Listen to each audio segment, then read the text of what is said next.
જામખંભાળિયા અને દાહોદમાં આધાર માટે લોકો બન્યા નિરાધાર। દેવભૂમિ દ્વારકા જિલ્લાના મુખ્ય મથક જામખંભાળિયામાં મામલતદાર કચેરી ખાતે આવેલા આધાર કેન્દ્રમાં આધાર કાર્ડ કઢાવવા માટે લોકોને હાલાકી પડી રહી છે। આધાર કાર્ડ અપડેટ કરાવવા માટે વહેલી સવારથી જ લોકો કતારમાં જોવા મળ્યા। આધાર કાર્ડ અપડેટ કરાવવા તેમજ ઈ-કેવાયસી કરાવવા માટે ધક્કા ખાવા પડે છે, છતાં પણ આધાર કાર્ડ કઢાવવા માટે ટોકન નથી મળતું। રોજના 40 થી 50 ટોકન ઇસ્યુ કરવામાં આવે છે અને અરજદારની સંખ્યા વધુ હોવાના કારણે લોકોને ધક્કા ખાવા પડી રહ્યા છે। ત્યારે લોકોની માંગ છે કે આધાર કાર્ડ સેન્ટરોનો વધારો કરવામાં આવે, જેથી લોકોને મુશ્કેલી ન થાય। તો આ તરફ દાહોદમાં પણ જામખંભાળિયા જેવા દ્રશ્યો સામે આવ્યા। આધાર કાર્ડ કઢાવવા તેમજ ફેરફાર કરાવવા માટે અત્યારે લોકોને ખૂબ જ હાલાકી પડી રહી છે। આધાર કાર્ડ કઢાવવા માટે વહેલી સવારથી ગ્રામીણ વિસ્તારમાંથી આવતી ગરીબ પ્રજા પોસ્ટ ઓફિસ ખાતે બાળકોને લઈને વહેલી સવારે 3 વાગ્યાથી લાઇનમાં લાગે છે, પરંતુ જવાબદાર તંત્ર નવીન આધાર કાર્ડ કઢાવવા માટેની અન્ય સુવિધા તાલુકા પંચાયત અથવા નગરપાલિકામાં ચાલુ કરતી નથી, જેથી ગ્રામ્ય વિસ્તારમાંથી આવતી ગરીબ પ્રજાને પોતાની ખેતી તેમજ મજૂરીનું કામ છોડી રૂપિયાનો બગાડ કરી આધાર કાર્ડ કઢાવવા આવવું પડે છે। પોસ્ટ ઓફિસની બહાર કાગળ આધાર કાર્ડનું કામ અન્ય જગ્યાએ થતું હોવાનું કાગળ પર લગાવેલું છે। રાજકોટમાં રામકથા શરૂ થતા પહેલા નીકળી પોથી યાત્રા।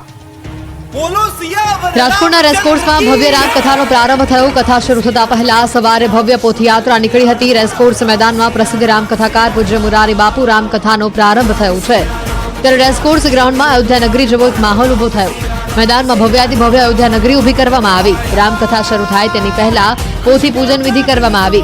ત્યારબાદ શહેરના વિરાણી ચોકથી લઈને રેસકોર્સમાં બનાવવામાં આવેલી અયોધ્યા નગરી સુધી પોથયાત્રા યોજવામાં આવી।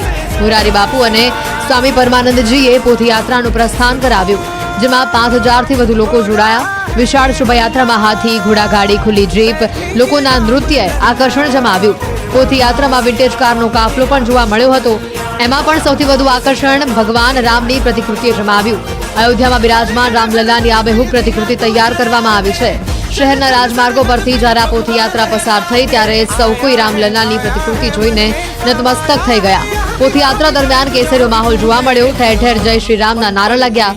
પોથયાત્રામાં રાજકોટ શહેરના મેયર, ધારાસભ્યો, સાંસદ સભ્ય સહિતના નેતાઓ જોડાયા હતા। 12 વર્ષ બાદ રાજકોટ શહેરમાં પૂજ્ય મુરારી બાપુની રામકથા યોજાઈ રહી છે।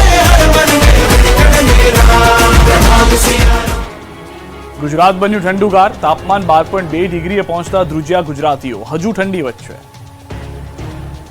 નવેમ્બર અંતમાં હવે શિયાળાએ તેનો ઓરિજિનલ મિજાજ બતાવવાનું શરૂ કર્યું છે। રાજ્યભરમાં શિયાળો જામતા ગુજરાત ઠંડુગાર બની ગયું છે। ગુજરાતભરમાં તાપમાનમાં ઘટાડો થતાં સવારે અને મોડી સાંજે ઠંડકનો અહેસાસ થઈ રહ્યો છે, જ્યારે બપોરનું તાપમાન પણ નીચે જઈ રહ્યું છે। ગુલાબી ઠંડીની વચ્ચે ગુજરાતીઓ હવે કડકડતી ઠંડીમાં ઠરી રહ્યા છે। રાજ્યમાં લઘુત્તમ તાપમાનમાં 1 થી 2 ડિગ્રીનો ઘટાડો થયો છે। રાજ્યમાં તાપમાનનો પારો 12.2 ડિગ્રીએ પહોંચી ગયો છે। 12.2 ડિગ્રી સાથે ગુજરાતનું નલિયા સૌથી ઠંડુ શહેર રહ્યું, જ્યારે સિઝનમાં પહેલીવાર અમદાવાદનું તાપમાન 16 ડિગ્રીએ પહોંચ્યું। હાલમાં રાજ્યમાં ઉત્તરથી ઉત્તર પૂર્વના પવનો ફૂંકાઈ રહ્યા છે। ઉત્તર ભારતમાં હિમવર્ષાને પગલે ગુજરાતમાં કાતિલ પવનો ફૂંકાઈ રહ્યા છે, જેની અસરથી પારો ગગડી રહ્યો છે। હવામાન વિભાગની આગાહી મુજબ આગામી 7 દિવસ સુધી વાતાવરણ સ્થિર રહેશે। લઘુત્તમ તાપમાનમાં મોટો ફેરફાર થવાની શક્યતા નથી, પરંતુ સામાન્ય ઘટાડો નોંધાઈ શકે છે। પવનની દિશા બદલાતા ગુજરાતમાં ઠંડીનું જોર વધ્યું છે, એટલે આગામી દિવસોમાં હાડ થીજવતી ઠંડી માટે તૈયાર રહેજો। દાહોદમાં નકલી અને મામલે પોલીસે કાર્યવાહી કરી। 6 મહિનાથી ફરાર આરોપીઓના ઘરે તેમજ જાહેર સ્થળોએ નોટિસ લગાવી। દાહોદમાં નકલી અને મામલે પોલીસે કાર્યવાહી કરી હતી। છેલ્લા 6 મહિનાથી ફરાર આરોપીઓના ઘરે તેમજ જાહેર સ્થળો પર નોટિસ લગાવવામાં આવી। પ્રકરણમાં પ્રારંભથી જ ફરાર એવા 2 લોકો સામે પોલીસે 82 અનુસાર જાહેરનામું પ્રસિદ્ધ કરીને તેઓને ભાગેડું જાહેર કર્યા હતા। એટલું જ નહીં, તેમના ઘર તેમજ ઘરની આસપાસ તેમજ રેલવે તેમજ બસ સ્ટેશન સહિતના જાહેર સ્થળો પર ભાગેડું હોવાની ફોટોની સાથે નોટિસો પણ ચોંટાડવામાં આવી। બંને 1 માસમાં પોલીસ સમક્ષ હાજર નહીં થાય તો બંનેની મિલકત ટાંચમાં લેવાની કાર્યવાહી કરાશે। બિલ્ડર કુતબી રાવત અને જમીન દલાલ રામુ પંજાબીને વોન્ટેડ જાહેર કરવામાં આવ્યા છે। 20 ડિસેમ્બર સુધીમાં હાજર નહીં થાય તો તેમની મિલકત ટાંચમાં લેવામાં આવશે। નકલી એને હુકમો બનાવવામાં રામુ પંજાબીની મુખ્ય ભૂમિકા હતી। મે મહિનામાં પહેલી ફરિયાદ દાખલ થતાં જ બંને ફરાર થયા હતા। ભૂમાફિયાઓએ જમીનોના નકલી એનેના હુકમો તૈયાર કર્યા હતા। નકલી હુકમોના આધારે સરકારના કરોડો રૂપિયાના પ્રીમિયમની ચોરી કરી હતી। દાંતાથી 2 બોગસ તબીબો અને દવાખાના પકડાયા। નકલીઓના રાફડા વચ્ચે બનાસકાંઠાના દાંતાથી બોગસ તબીબો અને બોગસ દવાખાના પકડાયા છે। બનાસકાંઠાના ગ્રામ્ય વિસ્તારોમાં એસઓજી અને આરોગ્ય વિભાગની ટીમે સંયુક્ત રીતે દરોડા પાડી કાર્યવાહી હાથ ધરી હતી। દાંતા તાલુકાના બામુદ્રા ગામે 2 બોગસ તબીબોના દવાખાના બંધ કરવામાં આવ્યા. ખુશી ક્લિનિક અને વાઘેશ્વરી દવાખાનાના બોગસ તબીબ સામે કાર્યવાહી કરાઈ. મનુભાઈ રાવળ, જશવંત સોલંકી અને પ્રભાજી ઠાકોર સામે કાર્યવાહી કરવામાં આવી. સાથે જ દાંતા તાલુકાના THOએ જણાવ્યું કે જો ફરી દવાખાના ખોલશે તો ફરી કાર્યવાહી કરવામાં આવશે. મનુભાઈ રાવળ, જશવંત સોલંકી, પ્રભાજી ઠાકોર સામે SOG પોલીસ તથા આરોગ્ય વિભાગે કાયદેસરની કાર્યવાહી કરી ત્રણેય લોકોને હળાદ પોલીસના હવાલે કરતા ધોરણસરની કાર્યવાહી કરી આગળની વધુ તપાસ હાથ ધરવામાં આવી છે. જો કે નવાઈની વાત તો એ છે કે આ કાર્ય થયા બાદ રિયાલિટી ચેક કર્યા હતા, જેમાં ખુશી દવાખાનાના શટર બંધ હતું, એકમાત્ર તાળું મારેલું હતું. દવાખાનામાં મેડિકલ વેસ્ટ જ્યાં ત્યાં પડેલું જોવા મળ્યું હતું અને એલોપેથિક દવાઓ પણ કેટલાક પ્રમાણમાં જોવા મળી હતી. જ્યારે દર્દીઓ માટે મોટી સંખ્યામાં ખાટલા પાસે પાથરેલા જોવા મળ્યા હતા અને ગંદકીના દ્રશ્યો પણ સામે આવ્યા હતા. જામખંભાળિયા અને દાહોદમાં આધાર માટે લોકો બન્યા નિરાધાર. દેવભૂમિ દ્વારકા જિલ્લાના મુખ્ય મથક જામખંભાળિયામાં મામલતદાર કચેરી ખાતે આવેલા આધાર કેન્દ્રમાં આધાર કાર્ડ કઢાવવા માટે લોકોને હાલાકી પડી રહી છે. આધાર કાર્ડ અપડેટ કરાવવા માટે વહેલી સવારથી જ લોકો કતારમાં જોવા મળ્યા.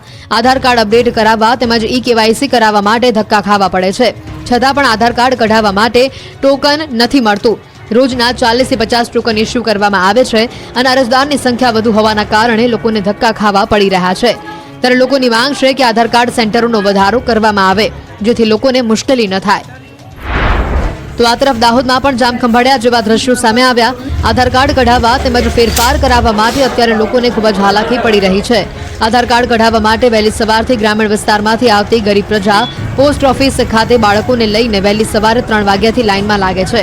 પરંતુ જવાબદાર તંત્ર નવીન આધાર કાર્ડ કઢાવવા માટેની અન્ય સુવિધા તાલુકા પંચાયત અથવા નગરપાલિકામાં ચાલુ કરતી નથી, જેથી ગ્રામ્ય વિસ્તારમાંથી આવતી ગરીબ પ્રજાને પોતાની ખેતી તેમજ મજૂરીનું કામ છોડી રૂપિયાનો બગાડ કરી આધાર કાર્ડ કઢાવવા આવવું પડે છે. પોસ્ટ ઓફિસની બહાર કાગળ આધાર કાર્ડનું કામ અન્ય જગ્યાએ થતું હોવાનું કાગળ પર લગાવેલું છે. રાજકોટમાં રામકથા શરૂ થતા પહેલા નીકળી પોથી યાત્રા. રાજકોટના રેસકોર્સમાં ભવ્ય રામકથાનો પ્રારંભ થયો. કથા શરૂ થતા પહેલા સવારે ભવ્ય પોથયાત્રા નીકળી હતી. રેસકોર્સ મેદાનમાં પ્રસિદ્ધ રામકથાકાર પૂજ્ય મુરારી બાપુ રામકથાનો પ્રારંભ થયો છે. ત્યારે રેસકોર્સ ગ્રાઉન્ડમાં અયોધ્યા નગરી જેવો એક માહોલ ઉભો થયો. મેદાનમાં ભવ્યાતિભવ્ય અયોધ્યા નગરી ઊભી કરવામાં આવી. રામકથા શરૂ થાય તેની પહેલા પોથી પૂજન વિધિ કરવામાં આવી. ત્યારબાદ શહેરના વિરાણી ચોકથી લઈને રેસકોર્સમાં બનાવવામાં આવેલી અયોધ્યા નગરી સુધી પોથયાત્રા યોજવામાં આવી. મુરારી બાપુ અને સ્વામી પરમાનંદજીએ પોથયાત્રાનું પ્રસ્થાન કરાવ્યું, જેમાં 5000થી વધુ લોકો જોડાયા. વિશાળ શોભાયાત્રામાં હાથી, ઘોડાગાડી, ખુલ્લી જીપ, લોકોના નૃત્યએ આકર્ષણ જમાવ્યું. પોથયાત્રામાં વિન્ટેજ કારનો કાફલો પણ જોવા મળ્યો હતો. એમાં પણ સૌથી વધુ આકર્ષણ ભગવાન રામની પ્રતિકૃતિએ જમાવ્યું. અયોધ્યામાં બિરાજમાન રામલલ્લાની આબેહૂબ પ્રતિકૃતિ તૈયાર કરવામાં આવી છે. શહેરના રાજમાર્ગો પરથી જ્યારે આ પોથયાત્રા પસાર થઈ ત્યારે સૌ કોઈ રામલલ્લાની પ્રતિકૃતિ જોઈને નતમસ્તક થઈ ગયા. પોથયાત્રા દરમિયાન કેસરીયો માહોલ જોવા મળ્યો. ઠેર ઠેર જય શ્રી રામના નારા લાગ્યા. પોથયાત્રામાં રાજકોટ શહેરના મેયર, ધારાસભ્યો, સાંસદ, સભ્ય સહિતના નેતાઓ જોડાયા હતા. 12 વર્ષ બાદ રાજકોટ શહેરમાં પૂજ્ય મોરારી બાપુની રામકથા યોજાઈ રહી છે. ગુજરાત બન્યું ઠંડુગાર. તાપમાન 12.2 ડિગ્રીએ પહોંચતા ધ્રુજ્યા ગુજરાતીઓ. હજુ ઠંડી વચ્ચે. નવેમ્બર અંતમાં હવે શિયાળાએ તેનો ઓરિજિનલ મિજાજ બતાવવાનું શરૂ કર્યું છે. રાજ્યભરમાં શિયાળો જામતા ગુજરાત ઠંડુગાર બની ગયું છે. ગુજરાતભરમાં તાપમાનમાં ઘટાડો થતા સવારે અને મોડી સાંજે ઠંડકનો અહેસાસ થઈ રહ્યો છે, જ્યારે બપોરનું તાપમાન પણ નીચે જઈ રહ્યું છે. ગુલાબી ઠંડીની વચ્ચે ગુજરાતીઓ હવે કડકડતી ઠંડીમાં ઠરી રહ્યા છે. રાજ્યમાં લઘુત્તમ તાપમાનમાં 1 થી 2 ડિગ્રીનો ઘટાડો થયો છે. રાજ્યમાં તાપમાનનો પારો 12.2 ડિગ્રીએ પહોંચી ગયો છે. 12.2 ડિગ્રી સાથે ગુજરાતનું નલિયા સૌથી ઠંડુ શહેર રહ્યું, જ્યારે સિઝનમાં પહેલીવાર અમદાવાદનું તાપમાન 16 ડિગ્રીએ પહોંચ્યું. હાલમાં રાજ્યમાં ઉત્તરથી ઉત્તર પૂર્વના પવનો ફૂંકાઈ રહ્યા છે. ઉત્તર ભારતમાં હિમવર્ષાને પગલે ગુજરાતમાં કાતિલ પવનો ફૂંકાઈ રહ્યા છે, જેની અસરથી પારો ગગડી રહ્યો છે. હવામાન વિભાગની આગાહી મુજબ આગામી 7 દિવસ સુધી વાતાવરણ સ્થિર રહેશે. લઘુત્તમ તાપમાનમાં મોટો ફેરફાર થવાની શક્યતા નથી, પરંતુ સામાન્ય ઘટાડો નોંધાઈ શકે છે. પવનની દિશા બદલાતા ગુજરાતમાં ઠંડીનું જોર વધ્યું છે, એટલે આગામી દિવસોમાં હાડ થીજવતી ઠંડી માટે તૈયાર રહેજો.